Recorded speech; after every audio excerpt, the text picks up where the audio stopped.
하나니 이는 하나님의 사람으로 온전하게 하며 모든 선한 일을 행할 능력을 갖추게 하려 함이라. 아멘.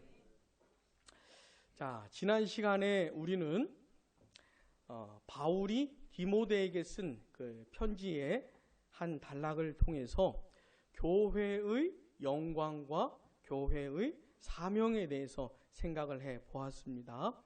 자, 교회의 영광이 뭐라 했지요? 임마누엘, 하나님이 함께 하시는 그 은혜를 현재적으로 앞으로도 영원히 그리고 집단적으로 누리는 것, 이게 교회의 영광입니다.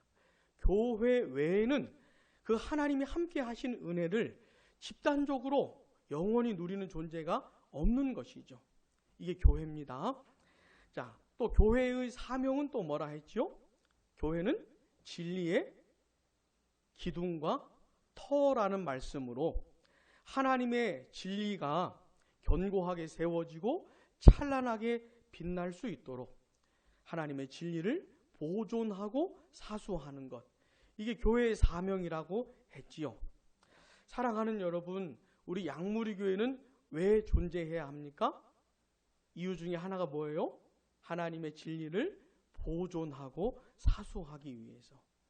그래서 이 세상에서는 들을 수 없는, 변질되지 않은, 희석되지 않은 하나님의 참 진리를 교회를 통해서 들을 수 있어야 하는 겁니다.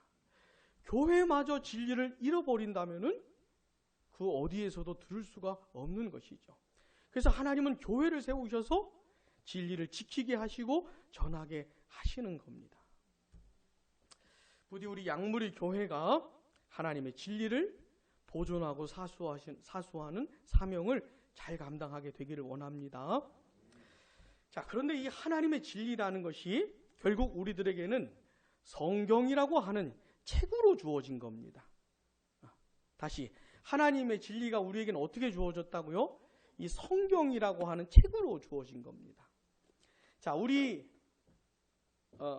우리나라에는 이 창세기부터 요한계시록까지 신구약 66권이 다 번역이 됐잖아요. 그죠? 66권이 다 우리에게 주어지지 않았습니까? 근데 우리나라에 처음부터 66권이 다 있었던 것이 아니고 선교사님들이 들어오셔서 또 들어오시기 전에도 이 쪽복음이라 그래가지고 예를 들어 마가복음 뭐 이런 식으로 한 권씩 이렇게 번역해서 번역하기 시작을 했던 겁니다. 그래서 나중에 전체가 번역이 되어서 주어진 것이죠. 이게 굉장히 놀라운 것이에요. 이 세상 모든 나라들이 이런 은혜를 누리는 것이 아닙니다. 아직도 자기네 나라 문자로 성경이 번역되지 않은 민족들도 많고, 번역이 됐다 해도 쪽복음, 그냥 몇 권 정도, 이런 나라, 이런 민족도 많아요. 근데 우리나라는 어떻게 해요? 66권 전부가 다. 그리고 우리나라에는 기독교 서점이 얼마나 많아요. 가서 사면 되지 않습니까? 여러분 마음에 드는 걸로. 이게 굉장히 은혜롭고 감사한 내용이라는 거 잊으시면 안 됩니다. 자, 예수 믿는 사람은 어떤 사람입니까? 성경의 사람입니다. 성경의 사람이에요. 뭘 믿어야 되고 어떻게 살아야 되는가, 이런 걸 성경을 통해서 아는 겁니다. 자기 그냥 살고 싶은 데서 사는 것이 아니고 세상 사람들 사는 대로 따라 사는 것도 아니고, 성경이 뭐라고 하는데, 성경은 어떻게 말하는데, 이렇게 성경을 가지고 따져가면서 살아가는 사람이 예수 믿는 사람입니다. 다시, 예수 믿는 사람은 어떤 사람이에요? 성경의 사람입니다. 신앙생활 한다는 건 뭐 하는 거예요? 성경 가지고 사는 걸 말하는 것이에요. 성경하고 나하고 상관없이 살면 신앙생활을 하는 것이 아닙니다. 성경과 같이 살고 계시죠? 어떠세요? 예수 믿는 사람은 성경의 사람입니다. 성경이 어떤 책인지, 뭘 말하는지, 이 속에 무슨 내용이 있는지 자세히 들여다보시고 알아가셔야 됩니다. 그래서 이 성경으로부터 삶이 나오는 것이에요. 다시, 성경으로부터 뭐가 나와요? 삶이 나오는 것이에요. 물론 성도의 삶이죠. 예수 믿는 사람의 삶이 나오는 겁니다. 성경과 삶이 같이 가는 것이에요. 그냥 이렇게 사는 거 아닙니다. 자, 오늘 아침, 주일 아침에 우리가 아침에 예배로 모이지 않았습니까? 왜 모였습니까, 우리는? 우리는 왜 하나님을 모여요? 그것도 왜 이날 모여요? 왜 우리가 이날 모여서 찬송하고 기도하고 하나님의 말씀을 왜 보는 겁니까? 왜요? 성경에 그런 내용이 다 있어요. 성경에. 그래서 오늘 이날 우리가 주일을 지키고 예배를 드리는 겁니다. 성경이 그런 걸 말하고 있으니까. 그래서 성경에서 삶이 나온다는 걸 꼭 기억하시고, 그래서 오늘부터는 이 성경과 삶이라고 하는 주제를 가지고 당분간 이 주일 오전에 말씀을 살펴보도록 하겠습니다. 어떤 주제요? 성경과 삶이라는 주제를 가지고. 자, 오늘은 첫 번째 시간입니다. 오늘 우리가 함께 읽은 이 본문에는요, 과연 성경이 어떤 책이냐라고 할 때 반드시 살피는, 빼놓을 수 없는 본문이 오늘 이 본문입니다. 자, 여러분, 성경은 어떤 책입니까? 본문 16절 상반절 같이 읽어보겠습니다. 모든 성경은 하나님의 감동으로 된 것으로 아멘. 요 구절이에요. 자, 성경이 뭐냐? 어떤 책이냐라고 할 때 절대로 빼놓을 수 없는 구절이 요겁니다. 어떻게 해요? 모든 성경은 하나님의 감동으로 됐다. 여러분 마음에 새기세요. 여러분 마음에. 여러분 이 세상에 책이 얼마나 많은지 몰라요. 책이. 지금도 굉장히 많은 책들이 출간이 됩니다. 근데 또 굉장히 많은 책들은 안타깝게도 하나도 읽혀지지도 않고 그냥 사장돼 버리는 그런 책도 허다하게 많아요. 책 쓰면 다 베스트셀러가 되는 게 아니고 그런 것은 별로 없고 거의 안 읽혀지는 책도 굉장히 많습니다. 자, 근데 이 세상에 있는 수많은 책들하고 전혀 다른 책 한 권이 있는데 바로 성경인 것이죠. 이 성경은 유일한 책입니다. 수많은 책하고는 전혀 다른 독보적인 가치가 있는 책이 뭐라고요? 성경입니다. 그럼 그 성경에 독보적인 가치를 주는 내용이 뭐냐라고 할 때 오늘 본문 이 구절입니다. 모든 성경은 하나님의 감동으로 됐다. 하나님의 감동으로 됐다는 사실이 다른 모든 것들과 차이를 가져오는 것이에요. 자, 16절에 모든 성경이라고 했는데 여기서 말하는 이 모든 성경은 1차적으로는 구약 성경을 말하는 겁니다. 바울이 지금 디모데 후서를 쓸 때만 해도 신약 성경이 완성이 되지 않았기 때문에 이건 구약 성경을 말하는 것이에요. 여러분 사도들도 초대교회 성도들도 구약 성경을 읽었습니다. 아시겠죠? 구약 성경을 가지고 읽고 이 구약 성경을 가지고 살았던 것이에요. 자, 우리는 구약 성경에다가 또 뭐까지 있습니까? 신약까지 있죠. 그러니까 우리가 더 나아요? 그 사람들이 더 나아요? 우리가 더 나은 입장에 있는 겁니다. 자, 초대교회 사람들보다 우리가 더 탁월하게 신앙생활을 할 수가 있어요. 왜요? 우리는 신약 성경까지 있으니까. 여러분, 이 창세기가 성경의 첫 번째 책이고 마지막 책은 뭐지요? 요한계시록이죠.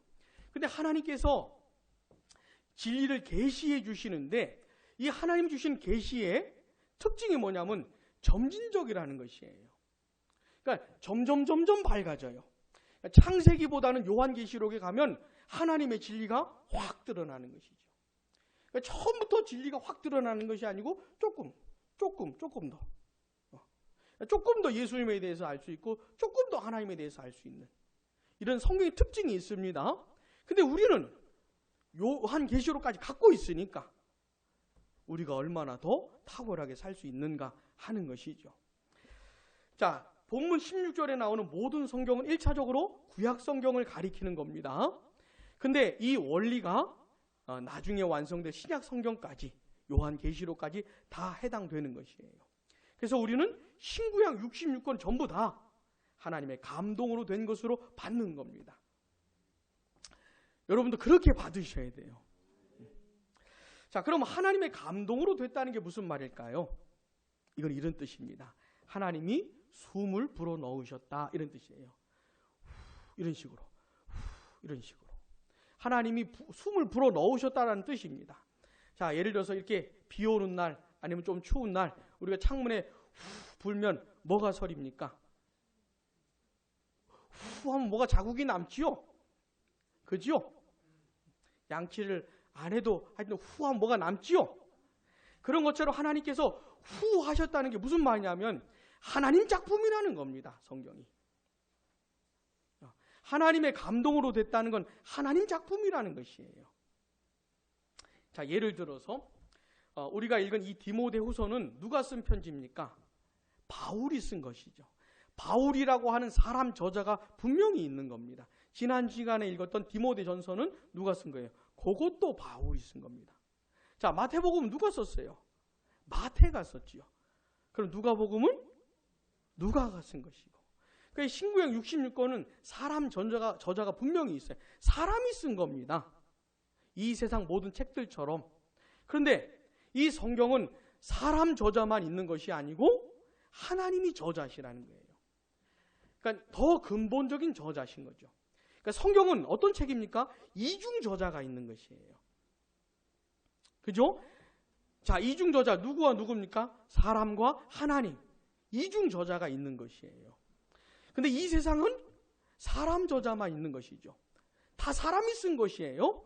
근데 그것들과 구별되는 성경의 차이점은 뭡니까? 하나님이 저자시라는 것. 하나님의 감동으로 됐다는 것이죠. 자, 또 한번 들어보세요. 이런 구절이 또 있습니다. 베드로후서 1장 20절에서 21절 보면 한번 들어보세요. 먼저 알 것은 성경의 모든 예언은 사사로이 풀 것이 아니니 예언은 언제든지 사람의 뜻으로 낸 것이 아니요 오직 성령의 감동하심을 받은 사람들이 하나님께 받아 말한 것임이라. 아멘. 성경에 보면 많은 예언들이 있는데 그 예언을 한 선지자들이 자기들이 말하고 싶은 걸 말한 게 아니라는 겁니다. 아니면 마음속에서 드는 어떤 생각? 어떤 우리도 그런 거 있지 않습니까? 머리 갑자기 어떤 드는 생각들이 있지 않습니까? 그런 것들을 말한 것이 아니고 하나님께 받은 것을 말했다는 것이에요. 그러니까 출처가 하나님이신 것이죠. 그렇게 예언한 것들이 성경에 기록된 것이죠. 이것도 같은 내용입니다. 모든 성경은 어떻게 해요? 하나님의 입김으로 된 것이다. 하나님의 감동으로. 하나님 작품이다 라고 하는 겁니다. 사랑하는 여러분, 기억하십시오. 성경은 하나님의 감동으로 된 겁니다. 따라해 보겠습니다. 성경은 하나님의 감동으로 된 것이다. 하나님 작품이다. 그래서 오류가 없는 겁니다. 그래서 이 세상 모든 책들은 다 오류가 있어요. 틀린 부분이 있는 겁니다. 그러나 성경은 오류가 없는 것이에요. 그래서 성경이 진리가 되는 겁니다. 자, 조금 더 우리가 좀 생각을 해봐야 되는데 나중에 기회가 되면 더 자세하게 좀 공부를 하겠습니다. 자, 성경은 하나님의 감동으로 됐는데 그러면 어떤 방식으로 감동이 된 것일까? 어떤 방식으로 영감이 된 것일까? 영감이란 말 들어보셨잖아요. 나이든 남편을 말하는 거 말고 어떤 감동을 들었을 때, 감동으로 됐다고 할 때 영감이라고 표현을 쓰거든요. 그럼 어떤 방식으로 영감이 된 것일까? 자, 틀린 얘기들 이런 것이 있습니다. 첫 번째는 사람은 그냥 도구일 뿐이고 거의 받아쓰기 한 것처럼 하나님이 그냥 일방적으로 말씀하시고 한 거를 받아쓰기처럼 한 것이다. 이런 걸 뭐라고 하냐면 기계적 영감론이라 그래요. 자, 맞나 틀리나 생각을 해보셔요. 물론 성경에는 그런 부분이 있어요. 마치 받아쓰기 한 것처럼 성경 저자는 그냥 하나님이 불러주신 대로 막 그냥 받아쓴 것처럼 나오는 그런 부분도 있지만 그렇지 않은 부분도 있는 겁니다. 자, 성경은 이런 식으로 영감된 건 아닙니다. 사람 저자는 완전히 무시당하고 이거는 뭐 무시하고 그냥 하나님이 모든 내용을 마치 불러주신 것처럼 받아 적은 것처럼 그런 식으로 영감된 것은 아닌 거죠. 자, 또 하나 잘못된 얘기가 이런 거 있습니다. 어떤 그 작가들이 어떤 영감이 탁 떠오르잖아요. 어떤 시인들도 그렇고 아니면 작곡가들도 그렇고 뭔가 영감이 탁 떠올랐을 때 뭘 시를 쓴다든지 작곡을 하지 않습니까? 그런 식으로 영감이 된 것이다. 요거를 이제 그냥 만든 용어들로 뭐라 그러냐면 역동적 영감론이라 그래요. 요것도 아닌 겁니다. 요거는 아까 기계적 영감론은 사람을 무시한 거라면은 요번은 하나님을 무시한 것이죠. 그래서 우리가 받아들이는 영감이 뭐냐면 이런 겁니다. 성경 저자들을 그대로 살리는 것이에요. 예를 들어서 바울과 베드로 전우선 베드로가 쓴 거 아닙니까? 바울과 베드로는 많은 차이점이 있어요. 많이 달라요, 두 사람이. 근데 하나님이 성경을 기록하게 할 때는 바울은 바울대로, 베드로는 베드로대로, 요한은 요한대로 그 개인적인 특성을 다 받아주시는, 인정해 주시는 겁니다. 사용해 주시는 거예요. 개인의 특성, 살아온 배경, 어떤 개인의 어떤 문체 이런 걸 다 사용하시는 겁니다. 그러니까 인간 저자의 특성을 하나님께서 활용을 하시는 것이죠. 다만 하나님께서 감동하시면서 죄의 영향을 받지 않도록, 그러니까 이 성경 저자들 기록할 때 오류가 없도록, 잘못되지 않도록 하나님께서 역사하시는 것이죠. 요거를 따라해 볼게요. 유기적 영감론. 일단 이런 말까지 배워야 되느냐, 그런 생각이 들 수도 있겠지만은, 이런 말들을 배워야 잘못된 얘기들을 분별할 수가 있어요. 왜냐하면 지금도 성경과 관련해서 이런 잘못된 사상을 가지고 성경을 대하고 있기 때문에 성경으로부터 얻을 수 있는 유익이 있는데 그걸 못 얻는 것이에요. 그래서 이런 말들을 좀 들어보셔야 돼요. 누가 어떤 사람이 이런저런 말을 할 때 이건 틀린 말이야, 맞는 말이야 분별할 수가 있어야 되는 것이죠. 다시 우리가 인정하고 받는 영감론은 어떤 영감론입니까? 유기적 영감론. 다시 유기적 영감론. 김종원 목사 만나가지고 참 별거 다 아시죠? 자, 근데 이게 무슨 말이에요? 성경 저자들 다 사용하시는 거예요. 예를 들어 바울은 굉장히 유식한 사람입니다. 공부 많이 한 사람이에요. 근데 베드로는 공부 많이 못한 사람입니다. 그러면 바울이 쓴 것만 성경이냐? 아니요. 베드로가 쓴 것도 성경입니다. 둘 다 하나님의 감동으로 된 똑같은 가치가 있는, 그러니까 놀라운 것이에요, 성경이. 그러나 죄의 영향을 받지 않도록 성령께서 감동하시는 것이죠. 이렇게 해서 영감됐다고 우리가 성경을 받는 겁니다. 그래서 성경은 오류가 없어요. 틀린 부분이 없는 겁니다. 자, 두 번째 하나 좀 더 생각을 해봅시다. 그러면 어느 정도만 영감됐을까? 어느 정도? 어떤 부분이 영감됐을까? 이런 걸 좀 생각을 해봐야 됩니다. 여러분, 교회의 역사가 쭉 흘러오고 세상의 역사가 쭉 흘러오는 중에 사람의 이성이 하나님의 말씀보다 더 우위에 선 그런 시절이 있었습니다. 혹시 그런 거 들어보셨습니까? 르네상스라는 말, 계몽주의라는 말, 이런 걸 들어보셨어요? 이게 무슨 말이냐면 사람의 이성이 확 띄워진 겁니다. 그 전까지는 하나님의 말씀의 권위가 더 높았는데 그때쯤에는 사람의 권위가 더 높아진 것이에요. 사람의 이성이. 그래서 무슨 일이 벌어졌냐면 사람의 이성으로 성경을 판단하기 시작한 겁니다. 다시 그 전까지는 어떻게 해요? 하나님의 말씀의 권위를 받아들이고 살았는데, 이게 하나님의 말씀이기 때문에 이걸 믿고 살았는데, 근데 이제 사람의 이성이 더 올라가면서 무슨 일이 벌어졌냐면 사람의 이성으로 성경을 판단하기 시작한 것이에요. 그래서 사람이 성경을 보고 읽고 사람이 예를 들어서 이런 겁니다. 사람의 이성으로 받아들여질 수 있는 것들은 하나님의 말씀으로 받는 것이에요. 사람의 이성으로 이해 안 되는 건 어떻게 해요? 이건 하나님의 말씀 아니야. 이건 말도 안 돼. 이러면서 성경을 조각질하기 시작한 겁니다.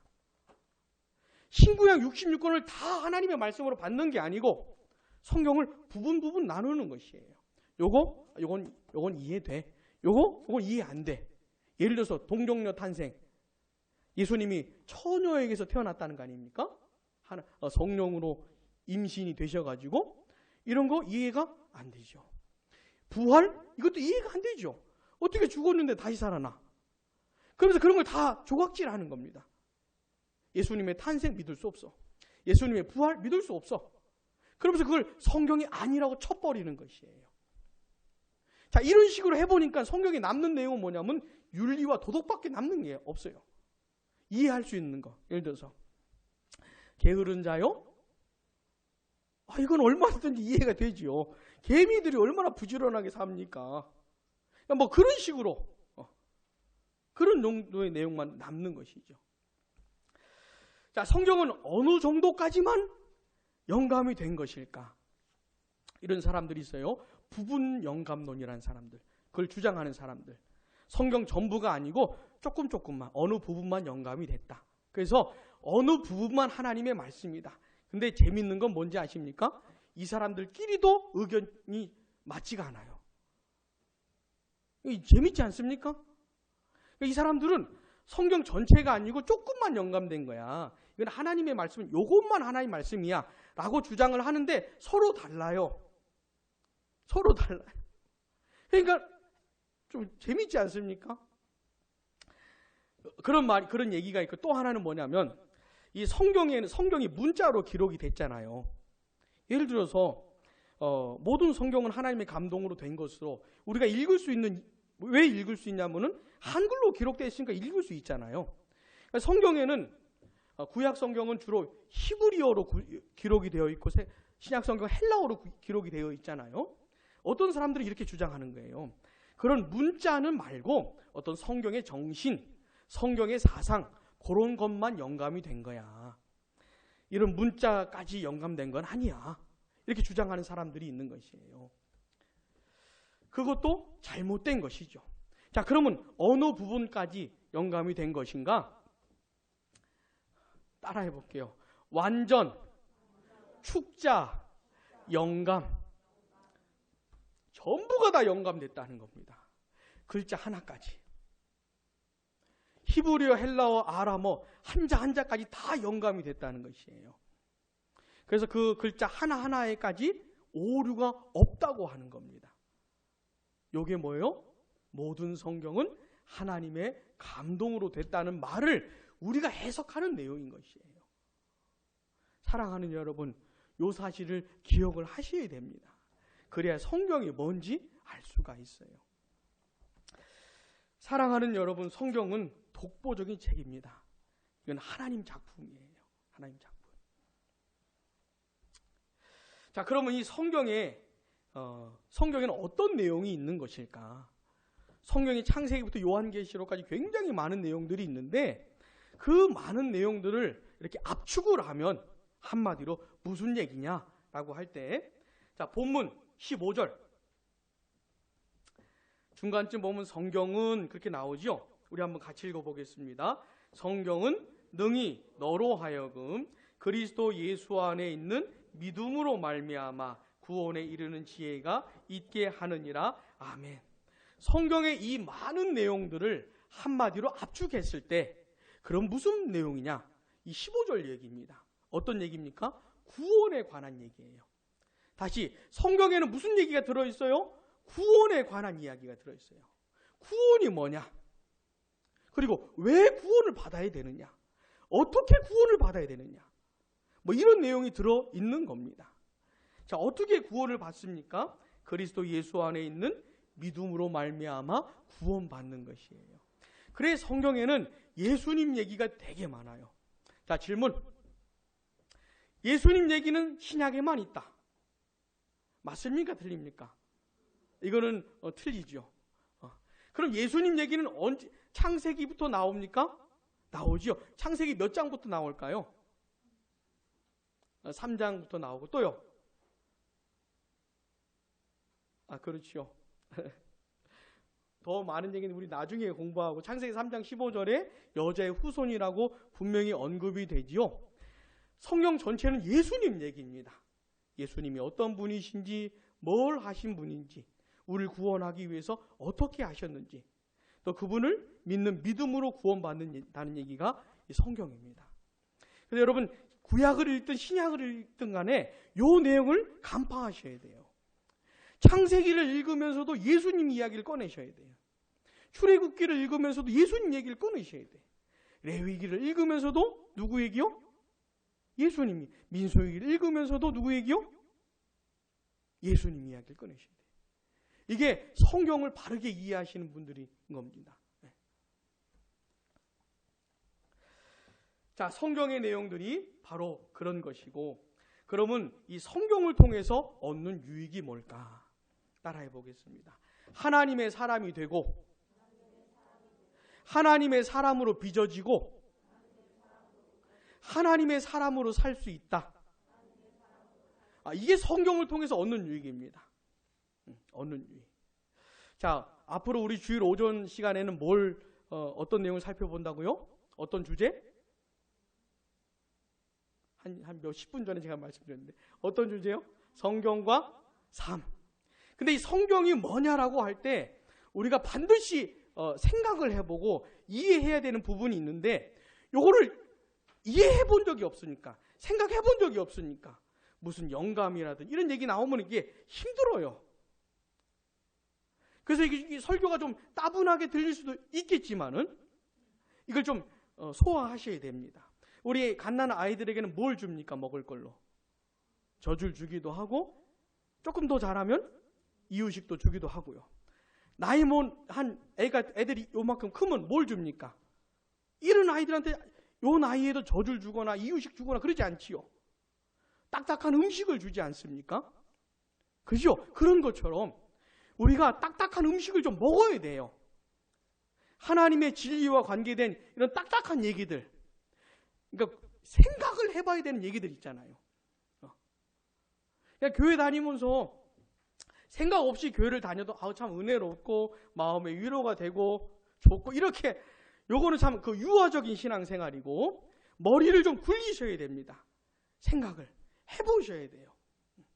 이해를 하셔야 돼요. 딱딱한 음식을 씹어 삼켜야 되는 것이죠. 요 주일 오전 시간에 그런 시간이 될 수가 있으니까 그 딱딱한 음식을 씹으면 마치 우리가 밥을 씹으면 이렇게 맛있는 것이 흘러나오는 것처럼 그런 유익을 얻으셔야 되는 겁니다. 아시겠죠? 자, 그럼 성경을 통해서 성경의 내용은 뭐였어요? 그리스도 예수로 말미암아 믿음으로 구원을 얻는 그런 얘기잖아요. 그러면 성경을 통해서 우리가 유익을 얻을 수 있는 게 뭐냐? 첫 번째, 하나님이 사람이 되는 겁니다. 하나님의 사람이 되는 일이 벌어져요. 자, 거듭나지 않고 회심하지 않은 사람들은 하나님의 사람이 아직 아닙니다. 하나님 몰라요. 하나님 사랑하는 마음 없습니다. 하나님 뜻대로 살고 싶은 마음도 없어요. 근데 이 성경을 통해서 사람의 변화가 일어나는 겁니다. 하나님의 사람으로. 성경을 통해서 예수님을 믿고 구원받는 일이 일어나는 것이에요. 벌어지는 것이에요.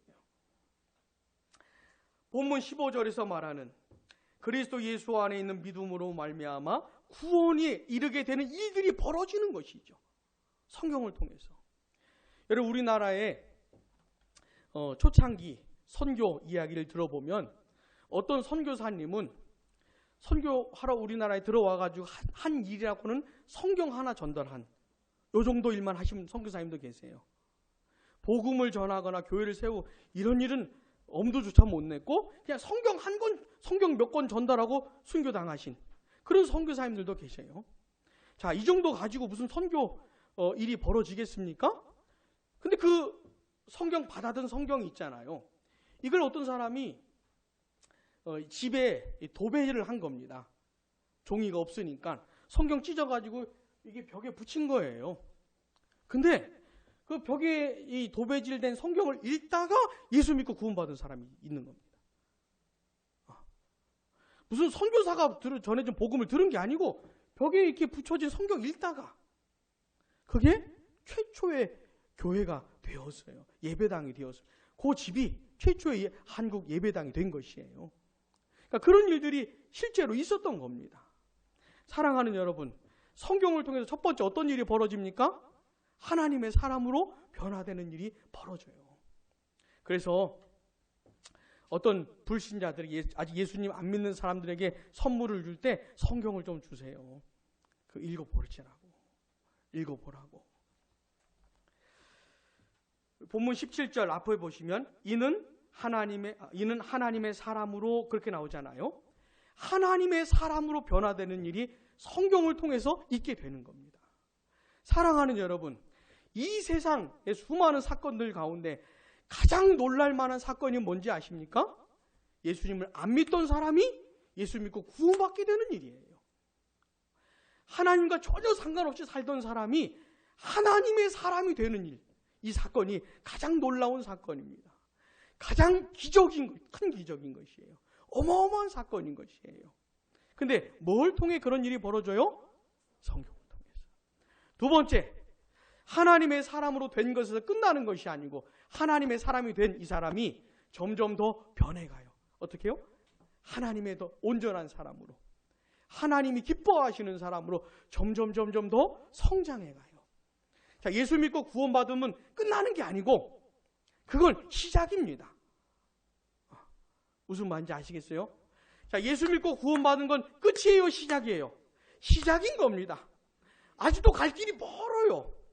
난 신앙생활 다 한 것 같은데요. 이 정도 되면 뭐 신앙 괜찮은 거 아닙니까? 이렇게 말씀하시면 안 되고 앞으로도 갈 길이 멀어요. 더 성장해 가야 돼요. 더 성숙해 가야 돼요. 더 주님을 닮아가야 돼요. 뭐가 필요해요? 성경이 필요한 겁니다.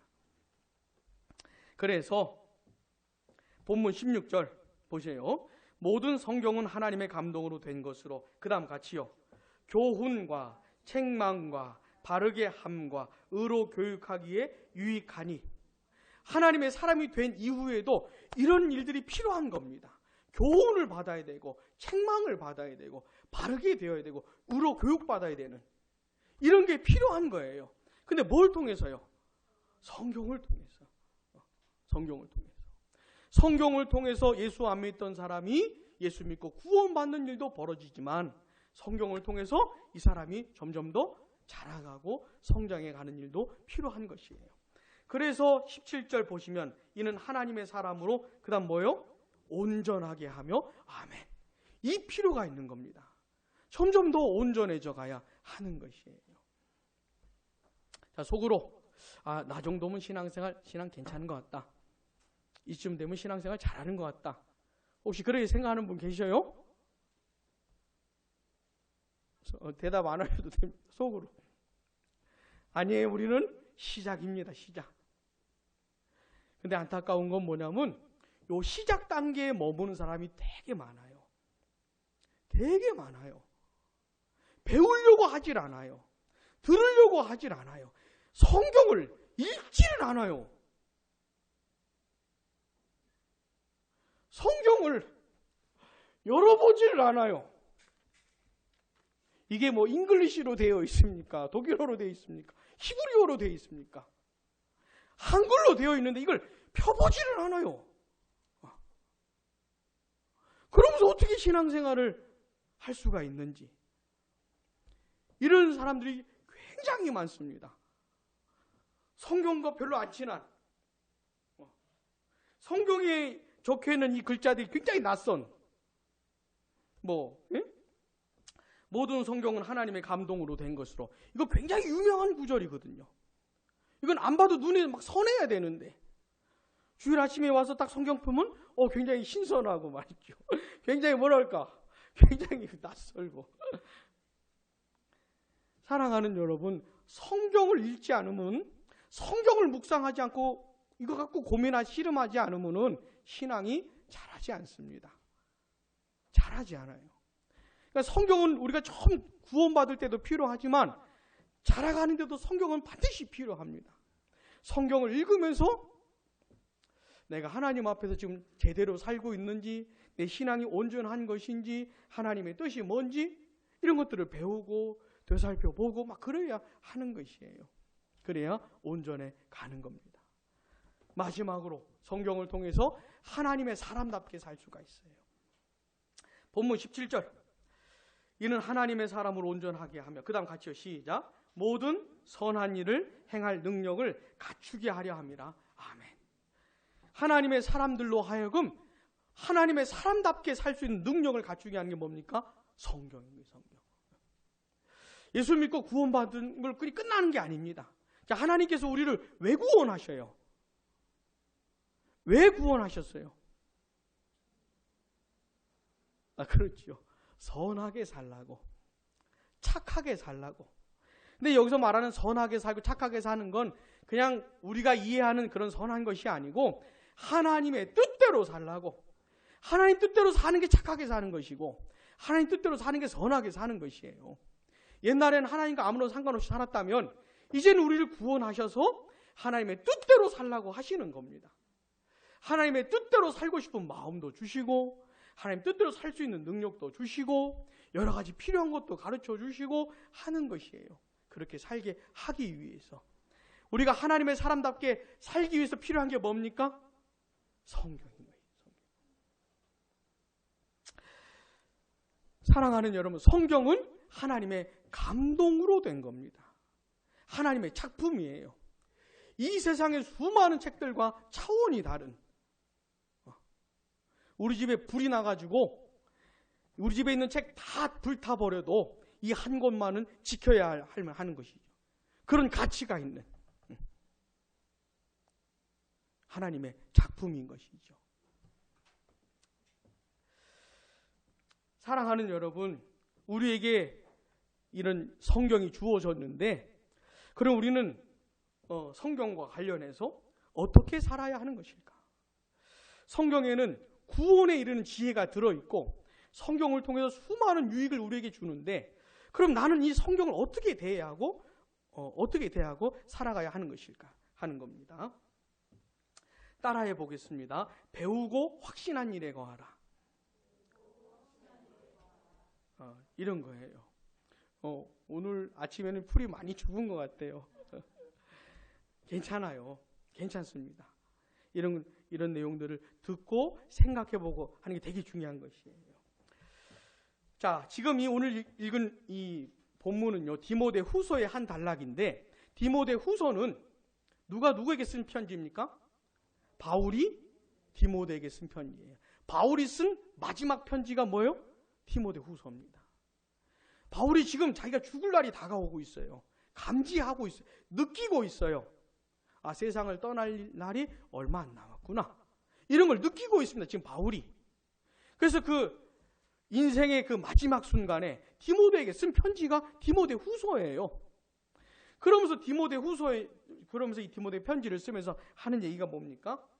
디모데에게 뭐라고 권면해요? 14절 보시면 그러나 너는 배우고 확신한 일에 거하라. 이렇게 권면을 하고 있는 거예요. 그러니까 바울의 유언과 같은 말입니다. 이거는. 죽기 전에 얼마 안 남았을 때 그 사랑하는 믿음의 아들 디모데에게 마지막으로 남겨주는 말이 요거예요. 배우고 확신한 일에 거하라 라고 하는 겁니다. 여러분, 이 거하라고 하는 말은 있잖아요. 현재 명령형이에요. 헬라어 성경을 보면. 그러니까 지금 거하라는 겁니다. 근데 이 헬라어에 독특한 점이 있는데 현재 시제는 있잖아요. 현재 진행형의 의미를 갖고 있어요. 그러니까 무슨 말입니까? 지금 거할 뿐만 아니라 계속 지금 계속 현재라고 하는 시점이 계속 반복이 되는 거잖아요. 계속 되는 거 아닙니까? 계속 거하라는 겁니다. 뭐요? 배우고 확신한 일에. 근데 감사하게도 본문 15절 앞부분 우리 한번 같이 읽어보겠습니다. 또 어려서부터 성경을 알았나니 아멘. 디모데는 어떤 사람이었어요? 어렸을 때부터 성경을 알았던 사람. 물론 구약 성경이겠죠. 자기 부모를 통해 성경을 배우는 사람이 이 디모데입니다. 바울을 만나기 전부터 디모데는 성경을 읽는 사람이에요. 성경을 배운 사람. 우리 아이들처럼 어렸을 때부터 성경을 배운 사람입니다. 이게 얼마나 큰 은혜입니까? 게다가 그렇게 성경을 알았을 뿐만 아니라 본문 14절 중간 보시면 너는 같이요 내가 누구에게서 배운 것을 알며.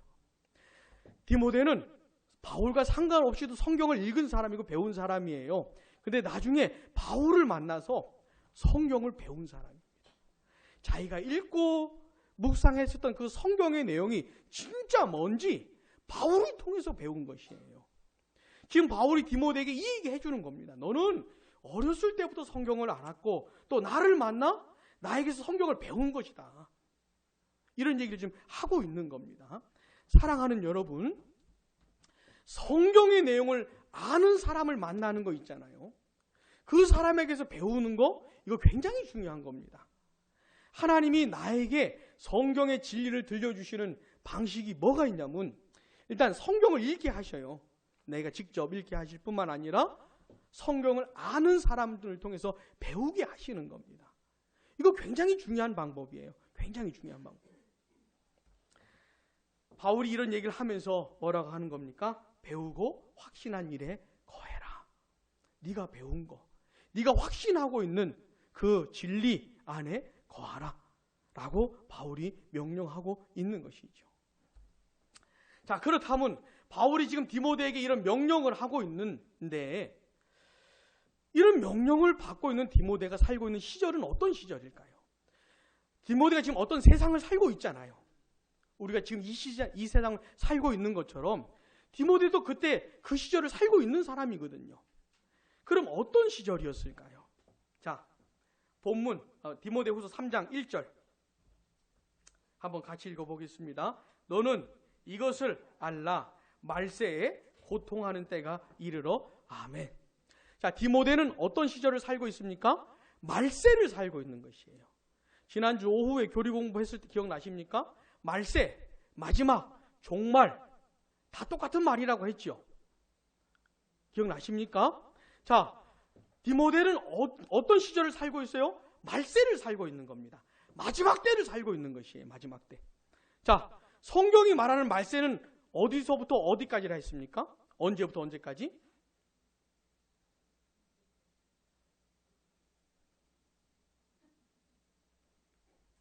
우리 양무리교회 설교하면서 제 손동작이 더 많아진 것 같아요.